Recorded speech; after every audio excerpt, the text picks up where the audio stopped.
SRMPR global ரயில்வேஸின் சென்னையிலிருந்து சீரடிக்கு மே மாதம் 9ஆம் தேதி 5 நாட்கள் ஆன்மீக சுற்றுலா. முன்பதிவுக்கு 8008000800. கோவிஷீல்டு கரோனா தடுப்பூசியால் அரிதாக சில பக்க விளைவுகள் ஏற்படலாம் என உறுதியாகியுள்ள நிலையில் கோவிட் தடுப்பூசி சான்றிதழ்களிலிருந்து பிரதமர் நரேந்திர மோடியின் புகைப்படம் நீக்கப்பட்டுள்ளது.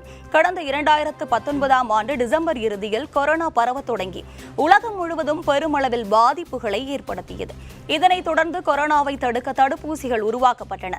அந்த வகையில் கோவிஷீல்டு தடுப்பூசியை ஆஸ்ட்ராஜெனகா நிறுவனமும் ஆக்ஸ்போர்ட் பல்கலைக்கழகமும் இணைந்து உருவாக்கியது. அதனை சீரம் இன்ஸ்டிடியூட் ஆஃப் இந்தியா நிறுவனம் தயாரித்தது. இந்நிலையில் அதன் பக்க விளைவுகள் பற்றிய சமீபத்திய செய்திகள் கவனம் பெற்று வருகின்றன. இந்நிலையில் கோவிட் தடுப்பூசி சான்றிதழில் இருந்த பிரதமர் மோடியின் புகைப்படம் நீக்கப்பட்டது. இதுகுறித்து எக்ஸ் தள பயனர்கள் பிரதமர் மோடியின் புகைப்பட நீக்கம் குறித்து பதிவிட்டு கேள்வி எழுப்பினர்.